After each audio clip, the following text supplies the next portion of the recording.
So I'm going to start this video off by saying that owning an N54 has been nothing but a constant love-hate relationship.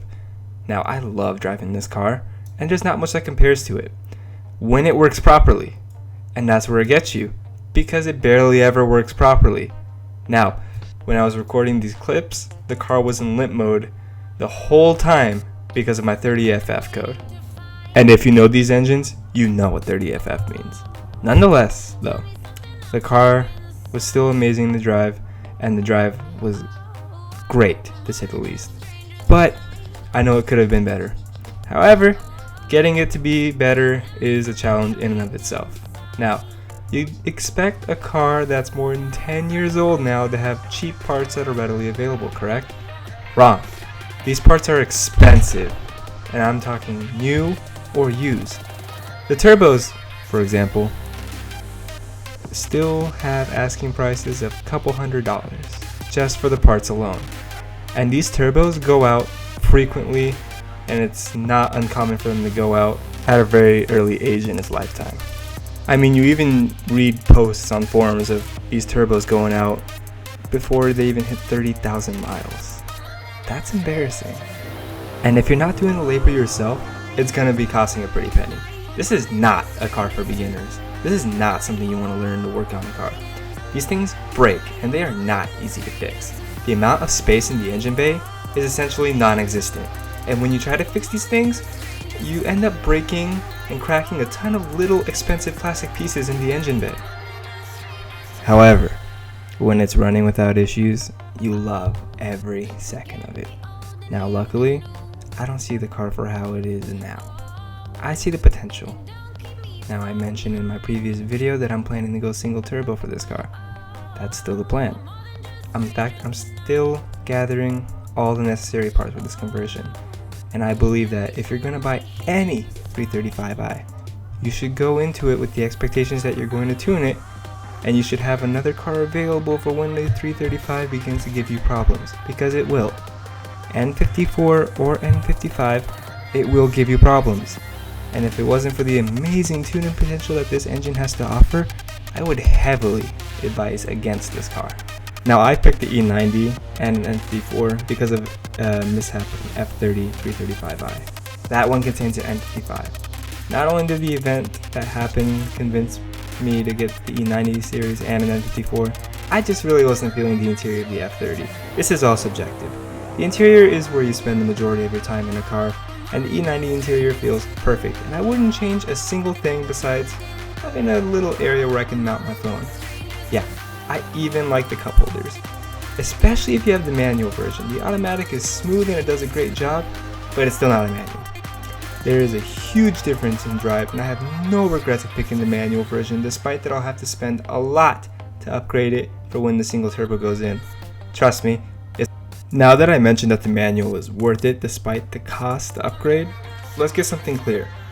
I'm cheap, and I'm proud of it.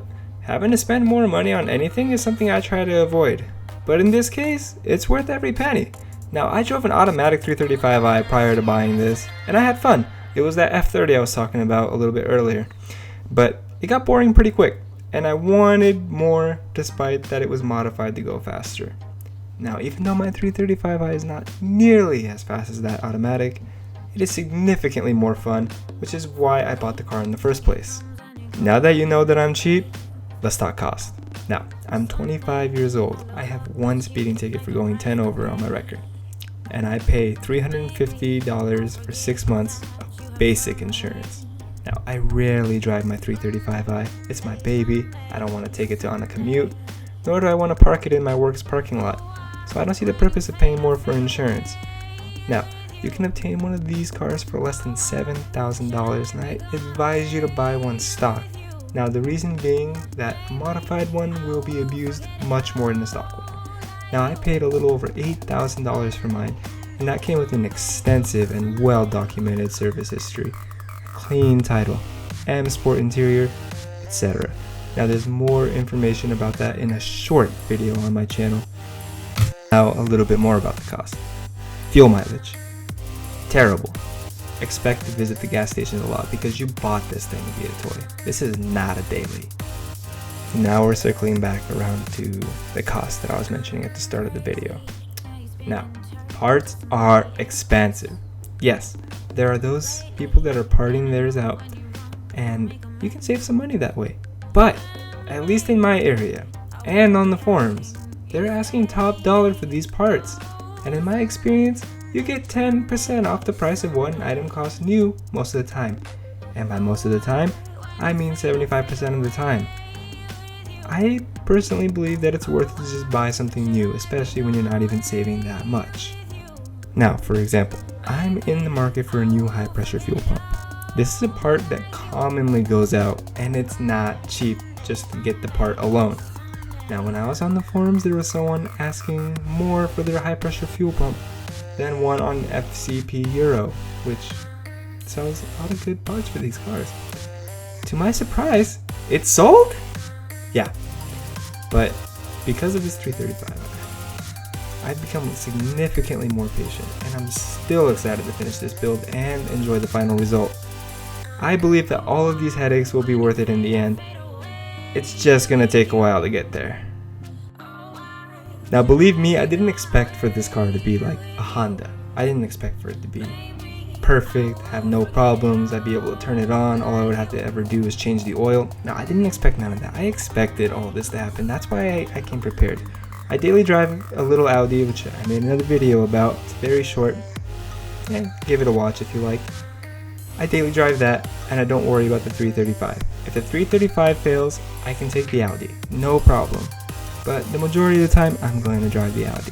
And if you're going to own a 335, whether it be N54 or N55, I'm going to suggest that you probably have something else around so you can daily drive that instead. And it's just a lot better to play it safe that way. And I know there's people that daily drive their N54s. I don't want to argue with you. In my experience and seeing what my friends have to deal with, it's just not reliable whatsoever. And if you're going to buy one, it's probably just better to get a warranty with it. But I think those days are long gone for the E90. I don't prefer the F30. I don't recommend it to anyone, but that's my personal opinion.